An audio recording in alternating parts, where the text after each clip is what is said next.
A very warm welcome all of you. I hope you are doing well. My name is Nadeem. आज की video हम शुरू करेंगे question number 51 से। बिना एक भी सेकंड की टाइम वेस्ट किए हुए हम क्वेश्चन नंबर शुरू कर रहे हैं 51 से, ताकि मैं आज ज़्यादा से ज़्यादा क्वेश्चन अटैम्प्ट कर सकूं। और बहुत बहुत शुक्रिया, बहुत बहुत थैंक यू। आपके लास्ट वीडियो पर जो रिस्पॉन्स रहा वो बहुत ही अच्छा था काफ़ी, जिसकी वजह से मैं मोटिवेट और भी ज़्यादा हो गया। और मैं आज कोशिश करूँगा ज़्यादा से ज़्यादा आपके MCQ जो है अटैम्प्ट कराने के लिए। और हम शुरू करते हैं पहला question number 51। In the context of sociological theory which perspectives emphasize the importance of shared values, norms, and social cohesion in understanding communities? What is that?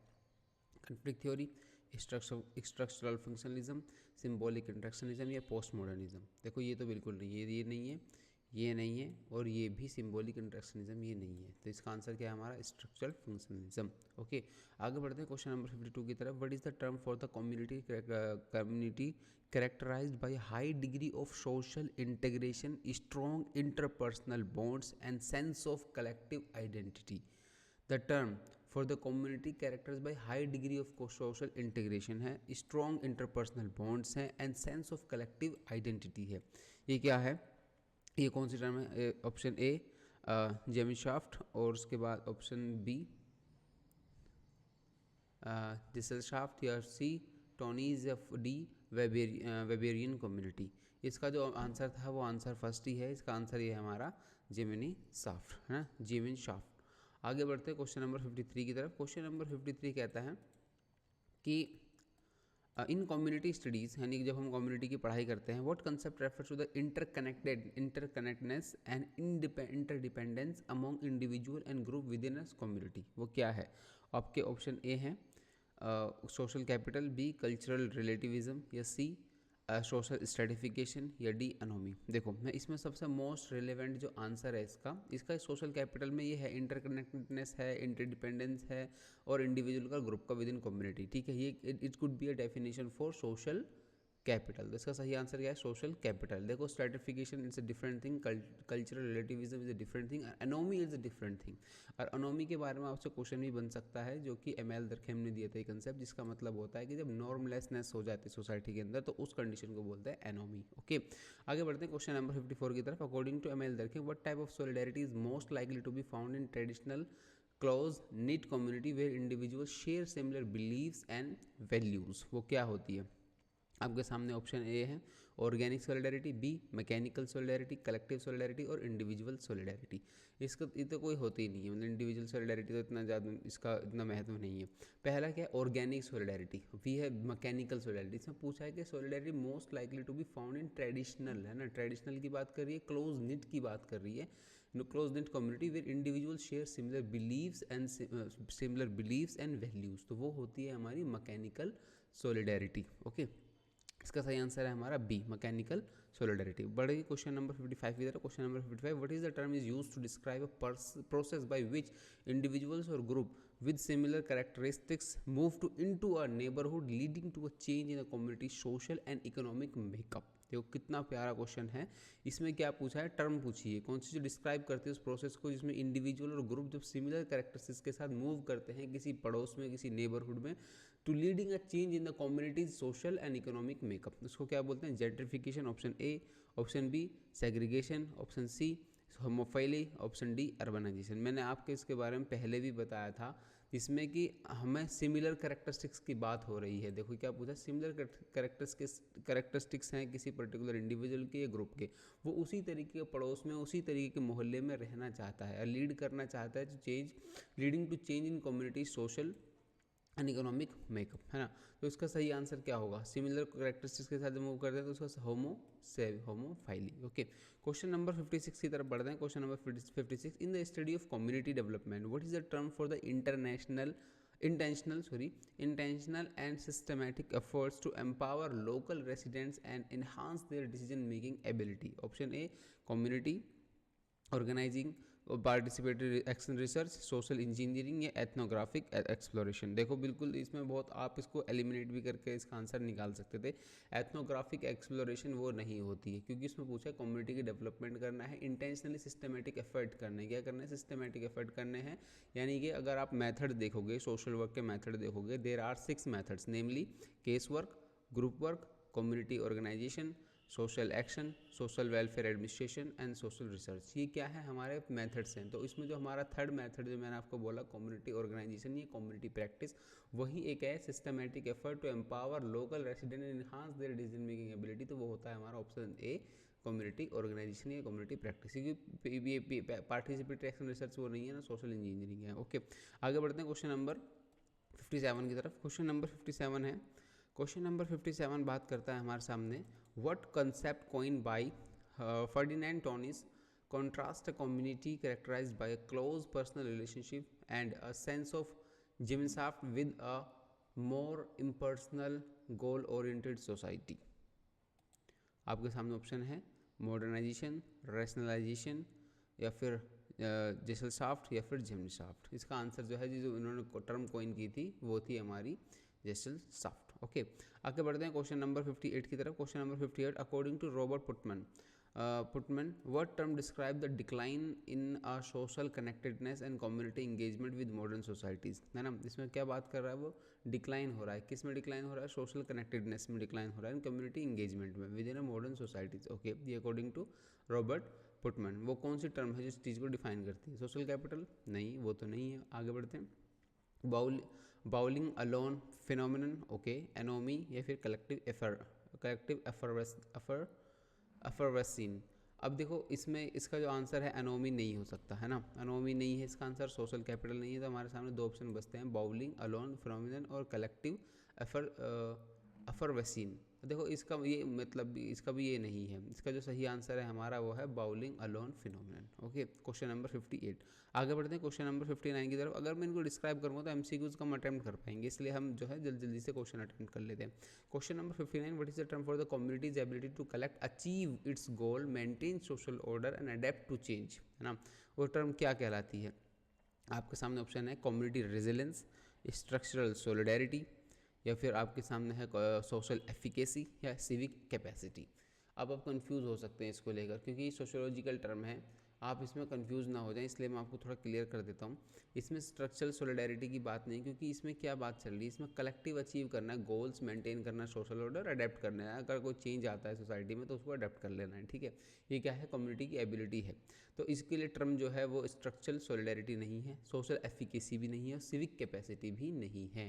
कि आप इसमें कंफ्यूज हो सकते थे, इसलिए सबसे पहले मैंने इन्हीं को क्रॉस किया। इसका सही जो आंसर है वो हमारा कम्युनिटी रेजिलेंस। कम्युनिटी के अंदर रेजिलेंस इतना हो कि वो अपने आप को जो नई चीज़ें हैं उनके साथ ढाल ले, अपने आप को रेजिलेंस रखे, अपने आप में रेजिलेंट बनाए अपने आप को, ताकि रेजिलेंट का मतलब इसमें कई मतलब हो सकता है लचीलापन रखे अपने आप को, इतना रिजिड और इतना कठोर ना बनाए कि कोई भी नया चेंज आए तो पूरा सिस्टम, सोसाइटी का पैटर्न, सोसाइटी का सोशल ऑर्डर या फिर जो उसका पूरा एडेप्ट करने की जो कैपेसिटी है वो कम हो। तो इसलिए कम्युनिटी रेजिलेंस होना चाहिए। ओके, आगे बढ़ते हैं क्वेश्चन नंबर 60 की तरफ। क्वेश्चन नंबर 60 बात कर रहा है, in a community studies what concept refers to the degree to which resident trust and are willing to cooperate with each other, है ना। रेसिडेंट्स क्या करते हैं, ट्रस्ट करते हैं और विल करते हैं तो कोऑपरेट विद ईच अदर, है ना। कम्युनिटी स्टडी में वो कौन सी है, कम्युनल रेसिप्रोसिटी, देखो reciprocity it's a good term, civic virtue या सोशल रेसिप्रोसिटी या फिर कम्युनिटेरियन ट्रस्ट। तो इसका सही आंसर क्या है, इसका आंसर है हमारा सही, इसका सही आंसर है हमारा डी। इसका सही आंसर क्या है हमारा D, communitarian trust.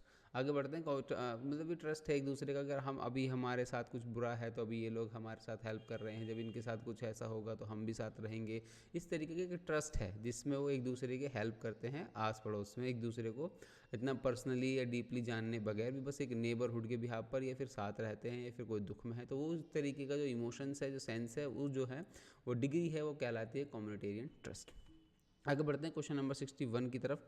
According to concept of third place, देखो बहुत प्यारा क्वेश्चन है ये आपके लिए। What is the according to the concept of third place coined by Ray Oldenburg, what is the primary function of community spaces beyond home, first place and work second place, है ना। इसमें क्या पूछा है, थर्ड प्लेस के बारे में पूछा है, जो कि कॉइन की गई थी, किसके द्वारा कॉइन की गई थी, रे ओल्डनबर्ग के द्वारा ना। What is the primary function of a community space beyond home and the work, है ना, वर्क मतलब वर्क प्लेस, ठीक है। आपके सामने ऑप्शन है economic transaction, B civic engagement, या डी सी सोशल आइसोलेशन, या डी टेक्नोलॉजिकल इनोवेशन। तो इसका सही आंसर क्या है हमारा? इसका सही आंसर है हमारा सिविक इंगेजमेंट। ये थर्ड जो है हमारा सिविक इंगेजमेंट होता है। या तो हम घर पर होते हैं, प्राइमरी ग्रुप में होते हैं अपने, या फिर हम अपने ऑफिस में होते हैं, या फिर अपने जो थर्ड प्लेस जो होता है हमारा कहीं, अगर हम कहीं हो रहे हैं तो वो हमारा सिविक इंगेजमेंट है, ठीक है। आगे बढ़ते हैं, क्वेश्चन नंबर 62। क्वेश्चन नंबर 62 बात कर रहा है what term define, sorry, question number 32 बात कर रहा है कि what term describe a community that actively resist external influences and maintain its traditional way of life, often isolating itself from broader societal changes। Question है, इसमें क्या पूछा है, कौन सी टर्म है जो डिफाइन करती है कम्युनिटी को जो एक्टिवली रेसिस्ट करती है एक्सटर्नल इन्फ्लुएंसेस को, यानी कि जो बाहर के जितने भी इन्फ्लुएंस आते हैं उसको चेंज करने के लिए उसको रेसिस्ट करती है, रोकती है, मेंटेन करती है अपना ट्रेडिशनल वे ऑफ लाइफ को, और ऑफन अक्सर isolate itself from the broader social challenges, societal changes, मतलब जो भी अपने आप को अलग थलग रखती है उनसे जो भी बड़े प्रकार के समाज में चेंजेस आते हैं, तो वो क्या कहलाती है? Option A Amish community, B counter culture community, या सी सेक्टेरियन कम्युनिटी, या डी रेजिलेंट कम्युनिटी। आप, मैं आई होप कि आपको इसका आंसर जानते होंगे। चलो नहीं जानते तो मैं आपको बता देता हूँ। अगर आप न्यू है, कम्युनिटी डेवलपमेंट आपने नहीं पढ़ा है, या कम्युनिटी ऑर्गेनाइजेशन आपने as a method of social work नहीं पढ़ा है, या सोशोलॉजी आपका बैकग्राउंड नहीं रहा है, तो आपके लिए हो सकता है थोड़ा टिपिकल हो ये क्वेश्चन। तो इसका लिए मैं सही आंसर बता दे रहा हूँ आपको। इसका सही आंसर है हमारा काउंटर कल्चर कम्युनिटी। क्या है ये?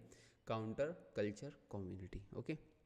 आगे बढ़ते हैं, question number 63। In the context of community resilience, what is the term for the ability of a community to anticipate, prepare for, respond to and cover from adverse situation? Option A environmental adaptability, B crisis management, या C sustainable development, या D coping capacity. इसका सही answer क्या है? इसका सही answer है हमारा, सही आंसर हमारा कोपिंग कैपेसिटी, ओके। आगे बढ़ते हैं क्वेश्चन नंबर 64 की तरफ। Question number 64, what sociological concept developed by the Jane Jacobs emphasise the importance of informal sector interactions and a mix of land usage in creating vibrant and safe neighbourhoods? इसका सही answer क्या है? ये याद रखना, जेन Jacobs, है ना, इनसे एम्फसाइज किया था इन्होंने importance of informal social interaction, informal social interaction के साथ and mix of land usage in creating vibrant and safe neighbourhood. तो इसका सही आंसर क्या है?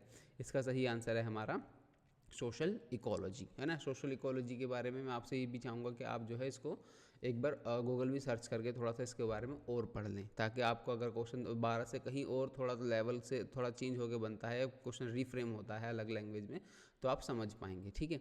तो आप इसको, मैं चाहूँगा कि चारों टर्म को आप एक बार यूट्यूब पर या फिर गूगल कर लें इसको। अर्बन डीके क्या है, जोनिंग लॉज क्या है, या फिर अर्बन रिन्यूअल क्या है, सोशोलॉजी का सोशल इकोलॉजी क्या है। मैं भी बना सकता हूँ उनकी वीडियो, लेकिन टाइम नहीं मिल रही। मैं सोच रहा हूँ अभी ज़्यादा से ज़्यादा बस आपके MCQ जो है आपको कवर करा दूँ। ये टर्म बहुत इंपॉर्टेंट है, इनको आप एक बार जो है गूगल पर ज़रूर पढ़ लें, ठीक है। अगर आप गूगल पर सर्च करेंगे, सर्च करने के बाद या फिर आप उसका डेफिनेशन लिख देंगे सोशल इकोलॉजी के नीचे कमेंट बॉक्स में, तो ये वेल एंड गुड होगा आपके लिए भी, मेरे लिए भी, और जितने भी कमेंट बॉक्स में आएंगे कमेंट देखने के लिए, लिखने के लिए, उनको लिए भी वो फ़ायदेमंद होगा, ठीक है। तो आप एक बार ऐसा कर सकते हैं। Question number 64। Question number 65, what is the term for the community characterised by the high degree of diversity and inclusivity welcoming individual from various background and lifestyle? वो क्या है? Insular community, heterogeneous community, homogeneous community, या फिर क्या है हमारी parochial community? इसका answer बहुत इजी है, आपके सामने ही है। जिसमें कि हम बात किस चीज़ की कर रहे हैं? जिसमें हम बात कर रहे हैं डिफरेंट डाइवर्सिटी की, इंक्लूसिविटी की, वेलकम करते हैं इंडिविजुअल को डिफरेंट बैकग्राउंड से भी, तो वो कौन सी कम्युनिटी है? वो हेट्रोजेनस है, ना कि होमोजेनस है, ना ही पैरोकियल है, ना ही इंसुलर है, ओके। आगे बढ़ते हैं क्वेश्चन नंबर 66 की तरफ। In the study of community power dynamics, what term refers to the ability of a group और ability individual to influence decision making process and shape the communities decision? Okay. Option है social cohesion, political capacity, collective efficacy, या फिर आपके सामने है ethical leadership. तो सही answer है इसका पॉलिटिकल कैपिटल, ओके। आगे बढ़ते हैं क्वेश्चन नंबर 67 की तरफ। क्वेश्चन नंबर 67 बात करता है हमारा what the term for a community that actively seeks to engage with and address global issues such as climate change, human rights and social justice? तो उसका ऑप्शन क्या है? आपका ऑप्शन है global village, transnational community, cosmopolitan community या फिर international enclave. तो इसका सही आंसर क्या है? इसका सही आंसर है हमारा कॉस्मोपॉलिटन कम्युनिटी। ओके, एक बार इसके बारे में भी आप एक बार पढ़ लें। Question number 68, according to the concept of sense of community, बहुत इंपॉर्टेंट है। आपने अपने आप को देखो, जब भी community, neighbourhood, family, religion, marriage, society और कास्ट, कल्चर, जब इन सब की बातें होना, तो आप सोशियोलॉजी को और अच्छे से समझ पाने के लिए आप उस कॉन्सेप्ट में अपने आप को देखो कि मेरा कम्युनिटी क्या है, मैं किस कम्युनिटी को बिलोंग करती हूँ या मेरा करता हूँ, या मेरा क्या आइडेंटिटी है, क्या मेरी सोशल में, क्या मेरी कम्युनिटी मेरी पर्सनैलिटी को कितना शेप किया है, क्या मेरे नेबरहुड का मेरे ऊपर कुछ इन्फ्लुएंस है, क्या फैमिली कितनी इंपॉर्टेंट है किसी भी इंडिविजुअल के लिए, अगर फैमिली ना हो तो क्या हो, मैरिज जैसा इंस्टीट्यूट अगर सोसाइटी से हटा दिया जाए, मैरिज ही ना हो तो क्या उसका इम्पैक्ट हो सकता है। तो इस तरीके की चीज़ें आप सोचा करो, जिस तरीके से आप जितना इमेजिनेशन, जितना आप इस तरीके से थिंकिंग करेंगे सोशियोलॉजी में, आप उतने अच्छे सोशियोलॉजिकल कंसेप्ट्स को बहुत ज़्यादा फील कर पाएंगे और समझ पाएंगे, क्योंकि मैं इसी तरीके से करता हूँ, तो मुझे इसलिए लॉन्ग टाइम तक भी वो कंसेप्ट याद रहते हैं। ठीक है, आगे बढ़ते हैं क्वेश्चन नंबर 68 की तरफ। According to the concept of sense of community, what factors is crucial in fostering a strong emotional connection and attachment among community member. बहुत क्वेश्चन बहुत इंपॉर्टेंट है, पहले भी डिस्कस किया जा चुका है। Option A geographic proximity, B shared values and interest, या सी इकोनॉमिक इक्वालिटी, या डी टेक्नोलॉजिकल इंफ्रास्ट्रक्चर। बहुत इजी क्वेश्चन है, बहुत इजी क्वेश्चन है। आप इसको अपने सेंस, अपने इंट्यूशन के बिहाफ पर भी इसका आंसर कर सकते हैं। तो इसका आंसर आप प्लीज़ लिखिए कमेंट में, 68 का आंसर क्या होगा, ए, बी या सी। ओके, आगे बढ़ते हैं क्वेश्चन नंबर 69 की तरफ। The what term describe the process by which a community experiences a decline in population, economic activity and social service, often leading to the spiral of further decline। Answer क्या है इसका? Rural gentrification, urban blight, सबब sprawl या rural exodus. Rural exodus की बात हो रही है। तो इसका आंसर क्या है? इसका सही आंसर है हमारा अर्बन ब्लाइट। एक बार मैं चाहूँगा कि आप इसको एक बार पढ़ लें, क्योंकि हमने ये अच्छे से पढ़ा था। हमारा, जैसे मैंने आपको बताया था, अर्बन कम्युनिटी डेवलपमेंट मैंने इलेक्टिव पेपर में पढ़ा है, तो इसलिए हम उस टाइम पर हमने ये सब चीज़ टर्म्स, ये फिनोमिना नहीं पढ़े हैं। मतलब मैं अभी आपको डिस्क्राइब नहीं कर पाऊँगा, क्योंकि बहुत टाइम हो जाएगा, मुझे ज़्यादा MCQs अटैम्प्ट करने हैं। ये इन एक एक वर्ड को डिफाइन कर सकते हैं, क्योंकि मैंने अर्बन और रूरल दोनों कम्युनिटी डेवलपमेंट का जो पेपर है मैंने पढ़ा हुआ है। तो आप प्लीज़, मेरा आपसे रिक्वेस्ट है, अर्बन ब्लाइट को एक बार पढ़ें ज़रूर। क्या है वो? अर्बन ब्लाइट और रूरल एक्सोडस, इन दोनों को ज़रूर पढ़ें। और पढ़ने के बाद समझ में आया और आपने कमेंट बॉक्स में लिखा, तो वो मेरे लिए बहुत ही, मतलब बहुत ही इंपॉर्टेंट, मतलब बहुत ही ज़्यादा मोटिवेशनल वाला होगा कि आपने उसके बारे में पढ़ा और आपने उसके बारे में लिखा। तो मुझे बहुत अच्छा लगेगा कि हाँ पे एक एक्टिव स्टूडेंट हैं, एक एक्टिवली आप जो है इस वीडियो को देख रहे हैं। ठीक है, आगे बढ़ते हैं क्वेश्चन नंबर 70 की तरफ। In the community development what term refers to the intentional inclusion of diverse voices, perspective and experience in decision making process to ensure equitable outcomes, communitarian community pluralism, inclusive governance, social integration या participatory parity। Question number 70। तो इसका सही answer क्या हमारा? Inclusive governance है ना, inclusive governance का ये डेफिनेशन है। आगे बढ़ते हैं। According to Max Weber, what type of authority is based on charisma and personal qualities of a leader, traditional, rational, legal, charismatic या फिर डी ब्यूरोक्रेटिक। इसका सही आंसर तो है, जो पूछा है उन्होंने करिश्मेटिक है, तो करिश्मेटिक तो करिश्मेटिक में ही आएगा। ठीक है, आगे बढ़ते हैं क्वेश्चन नंबर हम 72 की तरफ। Question number 72 talks about in the organization. अब देखो, हम कम्युनिटी से थोड़ा बाहर आ गए हैं, अब हम किसके बारे में पढ़ रहे हैं? अब हम पढ़ रहे हैं ऑर्गेनाइजेशन के बारे में। इसी तरीके से आपको पूरा सिलेबस जो है मैंने एक MCQ डिफाइन, एक MCQs निकाला है, एक MCQs बनाया है। यहाँ पर आपको कॉपी पे, यहाँ पर एक बार एक MCQs को उठाकर यहाँ पर स्लाइड पर कॉपी पेस्ट किया है, ताकि आप जो है सिलेबस के अकॉर्डिंग जो है अपना पूरा तैयारी कर सकें। एक भी टॉपिक आपका सब टॉपिक ना छूटे, ना यूनिट छूटे, ना सब यूनिट छूटे। ठीक है, आगे देखते हैं इसमें बात क्या कर रहे हैं। In organizational theory, what term describe the process by which an organization adapt to its environment and involves over a time, है ना। तो आपके सामने ऑप्शन है ऑर्गेनाइजेशनल कल्चर, इंस्टीट्यूशनलाइजेशन, या ऑर्गेनाइजेशनल चेंज, या फिर ब्यूरोक्रेटाइजेशन। Question number 72। इसका सही आंसर क्या है हमारा? इसका सही आंसर है हमारा ऑर्गेनाइजेशनल चेंज। क्या है? Organisational change. इसकी डेफिनेशन के तौर में आप इसको याद कर सकते हैं। मतलब क्या है कि प्रोसेस है इन विच ऑर्गेनाइजेशन अडेप्ट करती है, क्या करती है? It's environment and involves over a time. तो चेंज आ रहा है ना वहाँ पे, तो क्या होगा वो? Organizational change. Okay, question number 73 की तरफ बढ़ते हैं। Question number 73, what is the term for the social networks and informal relationship that exist within an organization influencing communication and decision making? What is that called? Organizational hierarchy, या formal structure, या grapevine communication. Grapevine communication के बारे में बताता हूँ भी आपको क्या होता है ये, है ना। और ऑर्गेनाइजेशनल कल्चर।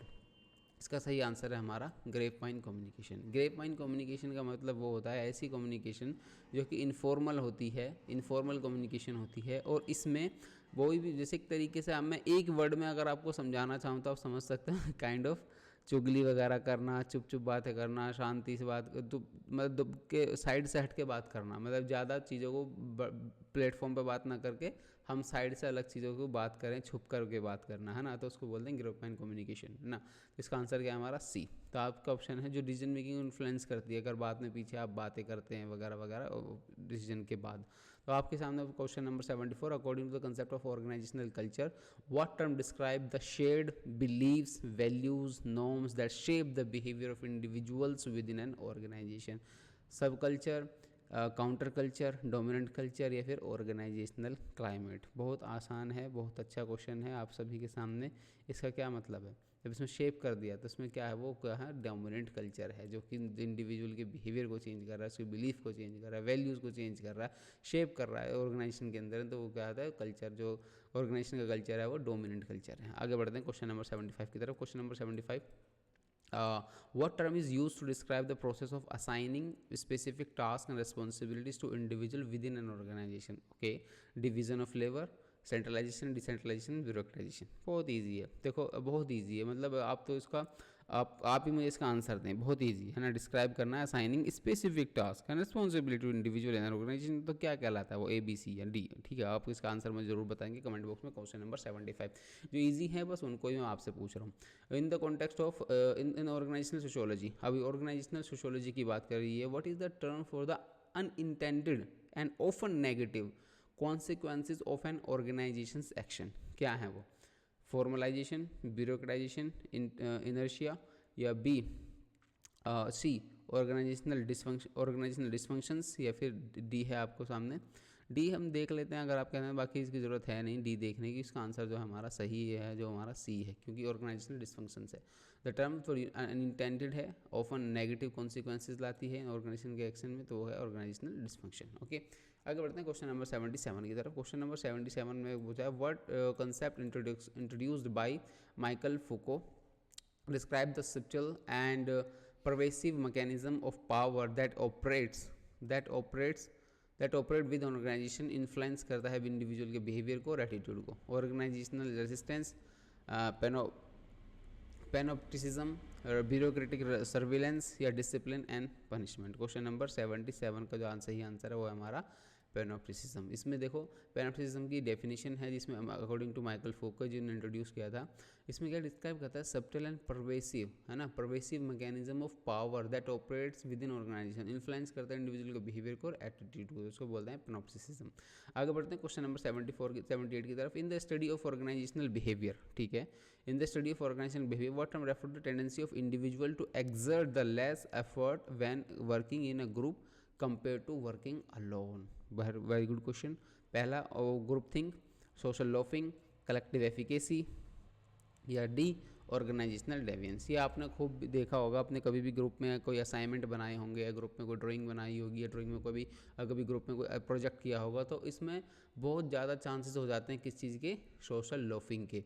क्योंकि सोशल लॉफिंग में ऐसा लगता है कुछ इंडिविजुअल को, जैसे आप देखेंगे भी इसको भी, कि अच्छा ठीक तो है, मतलब कर तो रहे हैं, सभी तो कर रहे हैं, मैं भी ज़्यादा कर लूँगा तो क्या ही हो जाएगा, अब रिजल्ट तो सबको एक ही मिलेगा, ग्रेड तो सबको एक ही मिलेगा, सारे ग्रुप को मार्क्स दिए जाएंगे। तो जिसमें क्या होता है, जिसमें काम सोशल लॉफिंग होने लगती है। लोग चाहते हैं कि ठीक है बस नाम तो सभी का हो रहा है, मेरा इंडिविजुअल, अगर वो इंडिविजुअल को करना होता तो शायद वो बहुत ज़्यादा एफर्ट डालता, लेकिन वही सेम काम ग्रुप में करना पड़ रहा है तो हर कोई सोच रहा है ठीक है ये कर लें, वो कर लें, ऐसे वो कर तो रहे हैं, ये कर तो रहे हैं, इस तरीके से वो उसके अंदर एक टेंडेंसी आ जाती है काम ना करने का। वो कंपैरेटिवली ग्रुप के और अलोन में बहुत फ़र्क होता है उसकी वर्क एफिशिएंसी में, तो इसलिए हम बोलते हैं उसको सोशल लॉफिंग। तो आपके सामने ऑप्शन है, क्वेश्चन नंबर 79 है, according to symbolic interactionism what role do symbols and language play in shaping the culture of an organization. बहुत बढ़िया क्वेश्चन है। Secondary elements, primary elements, tertiary elements, या फिर क्वाटरनरी एलिमेंट्स। तो आपके सामने ऑप्शन 4 हैं आपका। चलो इसका आंसर मैं ही दे देता हूँ आपको। इसका आंसर जो है हमारा वो होता है हमारा प्राइमरी एलिमेंट्स होते हैं। सिंबॉलिक इंटरेक्शनिज्म में जो रोल प्ले करते हैं लैंग्वेज, सिंबल, वो क्या होते हैं, वो बहुत ही प्राइमरी एलिमेंट होते हैं सिंबॉलिक इंटरेक्शनिज्म के। ओके, क्वेश्चन नंबर 80 की तरफ बढ़ते हैं। बहुत स्पीड से क्वेश्चंस को अपने अटैम्प्ट कर रहे हैं। What is the term for the hierarchical arrangement of roles, responsibilities and decision making with an organization. बहुत अच्छा क्वेश्चन है। Power structure, organizational chart, formal hierarchy या डी इंस्टीट्यूशनल फ्रेमवर्क। तो आपके सामने ऑप्शन है, आप इसका सही आंसर क्या है? इसका सही आंसर है हमारा ऑर्गेनाइजेशनल चार्ट। इसका क्या है? Organizational chart B. ठीक है, आगे बढ़ते हैं क्वेश्चन नंबर 80 की तरफ, 81 की तरफ।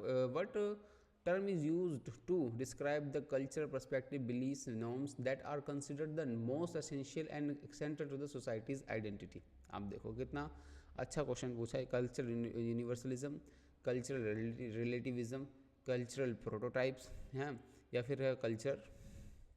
कुछ option number D, option number D culture core. तो इसका सही आंसर है, इसका सही आंसर मैं आपको यहीं बता दे रहा हूँ, इसका सही आंसर यही है, culture core, option number D. आगे बढ़ते हैं क्वेश्चन नंबर 82 की तरफ। According to Edward T Hall, what term describe the unspoken and implicit rules that govern communication and behaviour with in a culture. Okay, culture script, high context culture, culture schemas के बारे में एक psychological term है schemas के बारे में। देखो, अच्छा मैं एक बात आपसे बोलना चाह रहा हूँ, जितने भी ये टर्म्स ऑप्शंस के अंदर आ रहे हैं, कुछ टर्म्स आपको हो सकता है कंफ्यूजिंग कर रहे हो कि ये क्या टर्म है, इसका क्या मतलब है। जो टर्म्स आपको लगते हैं कि हाँ इनके ऊपर एक स्पेसिफिक वीडियो बननी चाहिए, क्योंकि क्वेश्चन वहाँ से दोबारा से रिपीट हो सकता है, इसके लिए मैं बता रहा हूँ आपको, है ना। तो मैं आपसे बोल रहा हूँ कि अगर वो जैसे टर्म आ गई है cultural schemas, cultural iceberg, cultural scripts, है ना, इस तरीके की जो टर्म आ गई है, पीछे भी काफ़ी टर्म आई, जैसे ये है कल्चर डिफ्यूज़न, कल्चर सिंसरेटिज्म, इस तरीके का कल्चर असिमिलेशन, इस तरीके की जो टर्म्स आ रही हैं, और पहले भी अलग टर्म्स आई हैं ऑर्गेनाइजेशन को लेकर, कम्युनिटी को लेकर। अगर आप चाहते हैं कि उनके ऊपर मैं एक वीडियो लेकर आऊँ, तो मैं एक स्पेसिफिक डेडिकेटेड वीडियो लेके आ सकता हूँ इन सभी टर्म्स को लेकर, जैसे कि स्ट्रक्चरल सिम्बोलिज्म के लिए, स्ट्रक्चरल फंक्शनलिज्म के लिए, है ना, अर्बन ब्लाइट के लिए, इस तरीके रूरल एक्सोडस, इन सभी को अगर आप कमेंट बॉक्स में लिखेंगे, या ज़्यादा से ज़्यादा लोग मतलब उसके कमेंट में लिखना, उस पर 10 लाइक भी आ गए ना उस कमेंट पर, तो मैं उस पर एक वीडियो बना दूंगा डेडिकेटेड, इन सभी कमेंट, इन सभी को कलेक्ट करके, इन सभी टर्म्स को इस पर एक डेडिकेटेड वीडियो बना दूंगा, ताकि अगर उन टर्म्स से फ्यूचर में कभी भी क्वेश्चन बन जाता है एक भी, तो मैं गारंटी कर रहा हूँ कि अगर आप उन टर्म्स को एक बार यहाँ पर समझ के जाएंगे, तो वहाँ पर आप उसका आंसर बहुत ईजी से कर पाएंगे। अगर आप चाहते हैं तो इन टर्म्स के ऊपर वीडियो बनाऊँ, तो आप उसको कमेंट बॉक्स में ज़रूर लिखें, और उस पर कम से कम 10-12 लाइक भी आ गए उस कमेंट के ऊपर, तो मैं उसके ऊपर वीडियो बना दूंगा। ठीक है, डोंट वरी अबाउट इट, मैं उस पर वीडियो बना दूंगा, ताकि आपको जो फ्यूचर में कोई दिक्कत ना। अगर आप चाहते हैं कि नहीं ठीक है बस, या फिर बस MCQs ही कंटिन्यू रखो, तो मैं MCQs ही कंटिन्यू करता रहूँगा। ठीक है, तो आगे बढ़ते हैं अब cultural. Question number 83, in cultural anthropology what terms refer to the process by which cultural trades are borrowed and incorporated from one culture to another. ठीक है, बहुत इंपॉर्टेंट क्वेश्चन है, जिसका मैं भी थोड़ा बहुत जिक्र भी कर चुका था इस टर्म का। ठीक है, इसका सही आंसर क्या है हमारा?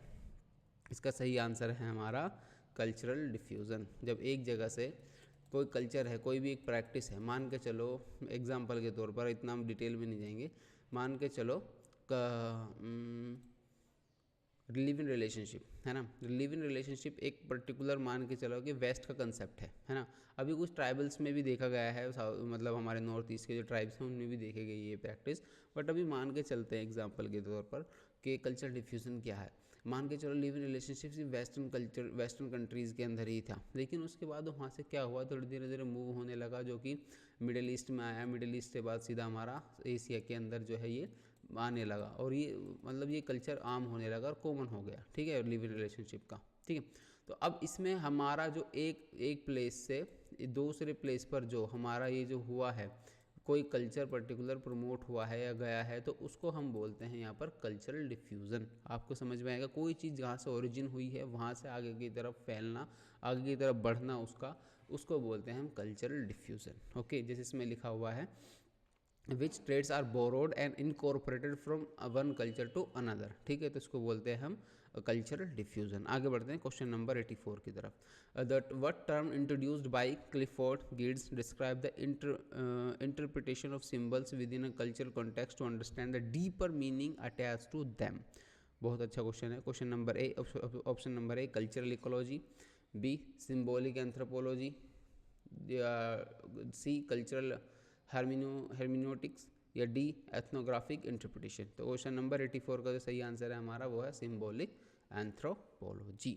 ओके, आगे बढ़ते हैं क्वेश्चन नंबर 85 की तरफ। In the study of culture what the term for the process by which individual learn and internalize the culture norms values of their society। बहुत आसान है, बहुत अच्छा क्वेश्चन है। उसका सही आंसर क्या है, इसके बारे में मैंने एक वीडियो भी अपलोड करने वाला हूँ, या शायद मैंने कर दी है।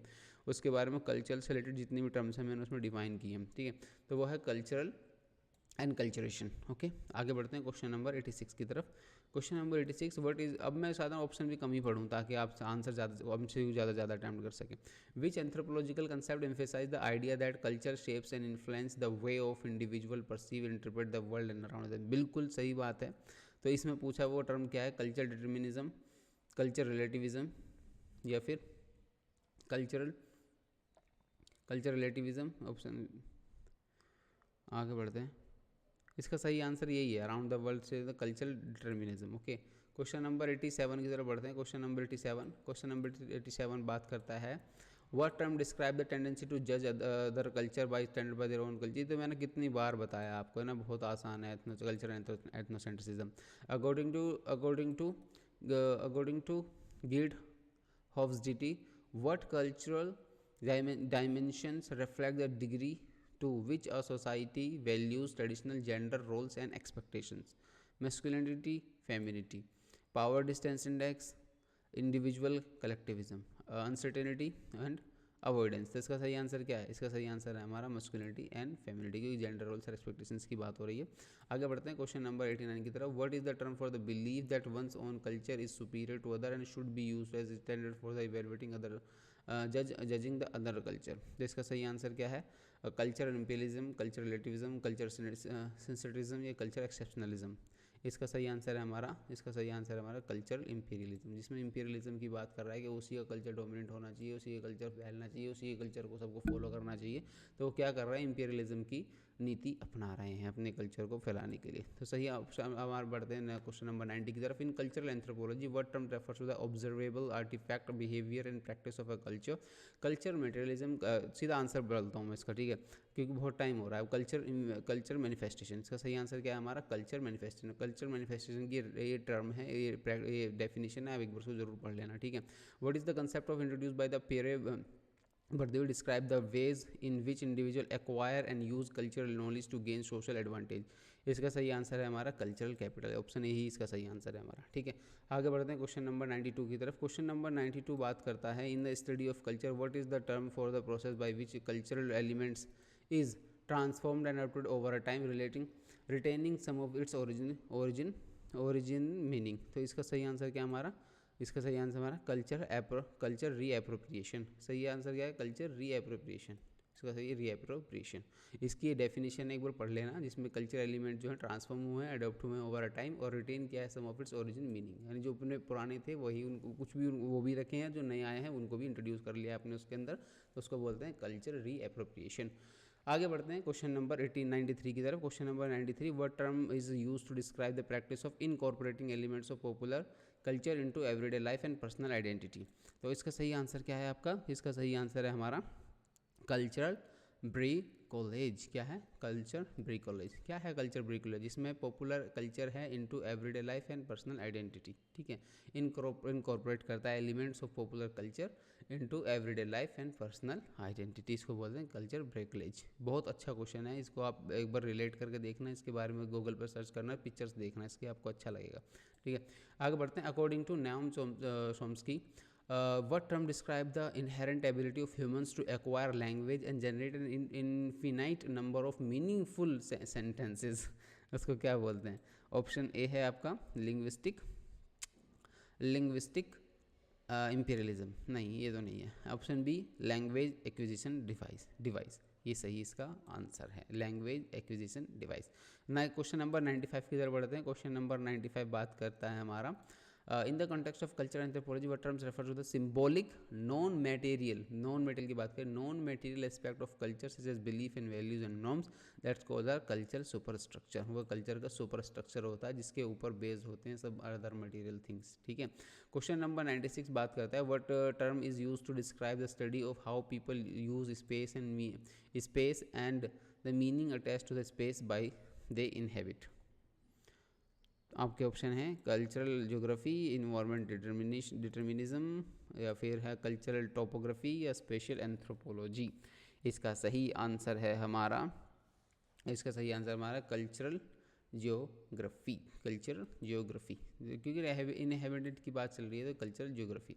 According to the French Boas, what concept emphasize the idea that each culture is a unique integrated whole and should be studied in its own context, है ना। हर कोई कल्चर अपना यूनिक है, उसका अपना अपना रोल है, वो इंटीग्रेटेड है वहाँ के लोगों में, और उसकी स्टडी उसके तरीके से ही होनी चाहिए। ये किसका कहना था? फ्रेंच बॉस का। तो वो क्या कहलाता है? कल्चरल, वो क्या कहलाता है? आप बता पाएंगे कि इसका कमेंट बॉक्स में आंसर? तो इसका सही आंसर बता रहा हूँ, इसका सही आंसर है कल्चर रिलेटिविज्म। ओके, आगे बढ़ते हैं क्वेश्चन नंबर 98 की तरफ। शायद क्वेश्चन नंबर 100 में आपसे पूछूंगा, what term introduced by the Mary Douglas refers to the way in which culture classifies and organize their understanding of the natural and social worlds. Cultural taxonomies, cultural paradigm, या cultural schemas, या cultural ontology. Question number 98, इसका answer क्या है हमारा? Culture taxonomy, क्योंकि टेक्सोनॉमीज़ की बात करें, इसमें क्या कर रहा है? इन विच द कल्चर क्लासीफाई कर रहे हैं हम, है ना। कल्चर को क्लासीफाई कर रहे हैं, डिवाइड कर करके पढ़ रहे हैं, ऑर्गेनाइज कर रहे हैं, तो अंडरस्टैंड है ना nature and the social world, तो उसको क्या बोलते हैं? Cultural taxonomies. Question number 99, what is the term for the practice of assigning values and worth to different culture based on the perceived contribution to human progress and civilization. आपके सामने option है cultural evaluation, cultural relativism, cultural ranking, cultural ethnocentrism, है ना। Question number 99, तो इसका answer क्या है? देखो इसमें किस चीज़ की बात कर रही है? कल्चर को बेस करते हैं contribution to human progress and civilization, तो उसका मतलब क्या है? हम इसमें रैंकिंग कर रहे हैं, तो इसमें क्या है? Cultural ranking. इसका आंसर क्या होगा हमारा? Cultural ranking. आगे बढ़ते हैं क्वेश्चन नंबर 100 की तरफ। ये मैं आपसे पूछूंगा, इन the context of anthropology, what term describe the process by which a culture element is adapted to fit values and the norms of a different culture? Cultural synthetism, cultural diffusion, cultural reappropriation, cultural assimilation. अगर आपको इसका answer नहीं भी पता था ना, अगर आपको ये ऑप्शन भी पते थे, तो इसका आंसर आप कर सकते थे, यस और नो। देखो इसमें पूछा है जो भी पूछा है इन्होंने, लेकिन इसमें हमें ये पक्का पता है कि कल्चर डिफ्यूज़न तो ये नहीं है, ये तो हम श्योर हैं कि हाँ ये कल्चर डिफ्यूज़न तो नहीं है, ठीक है।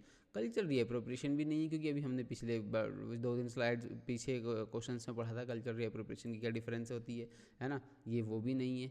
अब ये क्या है? कल्चर एसिमिलेशन, नहीं, कल्चर एसिमिलेशन की भी डेफिनेशन ये नहीं है जो लिखा है। मुझे ये नहीं पता था कि इसकी सही डेफिनेशन क्या है ना। टू बी वेरी ऑनेस्ट, मुझे इसकी ये नहीं पता था इसकी ये डेफिनेशन है कि नहीं है, लेकिन मुझे इन 3 का पता था कि हाँ ये 3 तो ये नहीं है, क्योंकि ये 3 अलग चीज़ है। तो ये पावर होती है आपकी ऑप्शंस को जानने की, तो इसलिए मैं कहता हूँ जो ये ऑप्शंस हैं उनको वैसे ऐसे ही ऑप्शन की तरीके से ना देखो, उनका भी मीनिंग है, उनको भी जानो, ताकि आप फ्यूचर में कुछ क्वेश्चन वो कहीं और ऑप्शन में दिख जाते हैं तो आप उसका एलिमिनेट कर सकते हैं।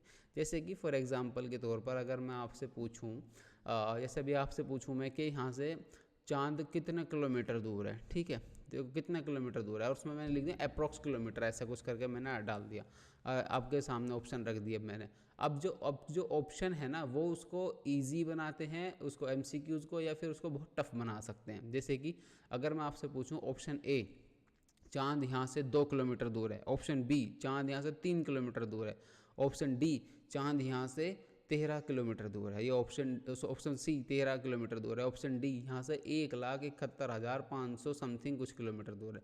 तो आप इजीली उन ऑप्शंस को एलिमिनेट करके 1 किलोमीटर, 2 किलोमीटर और 13 किलोमीटर को एलिमिनेट बहुत इजीली कर पाएंगे, और वो जो फोर्थ ऑप्शन है उसकी तरफ बढ़ जाएंगे, क्योंकि सबसे मैक्सिमम दूरी यही लग रही है ना। तो इस हिसाब से यही जो है उसी क्वेश्चन एमसीक्यूज़ ही क्वेश्चन को जो है टफ बनाते हैं, और एमसीक्यूज़ के जो ऑप्शन हैं वही एमसीक्यू के क्वेश्चन को जो है इजी बनाते हैं, है ना। अभी तो मैंने आपसे पूछ लिया बहुत यही सवाल, अब मैं ऑप्शन को बदल के पूछता हूँ आपसे। अब मैं आपसे पूछता हूँ कि यहाँ से अर्थ से चांद कितना किलोमीटर है। आपके ऑप्शन एक हैं 1,71,512 kilometre, option B 1,72,312 kilometre, option D 1,73,512 kilometre, फिर उसके बाद पूछूँ ऑप्शन डी 1,70,000 इतने किलोमीटर। तो मैंने अब सवाल वही था, आप मेरी बात को समझो, इस एसेंस को समझो, इस एग्जाम्पल को। मेरा सवाल वही था, लेकिन उसमें जो मिलने वाले जो ऑप्शन थे ना उस ऑप्शन ने उसको टफ और इजी बनाया उस क्वेश्चन को। इसलिए मैं आपसे बोलता हूँ मुझे इसका आंसर नहीं पता था।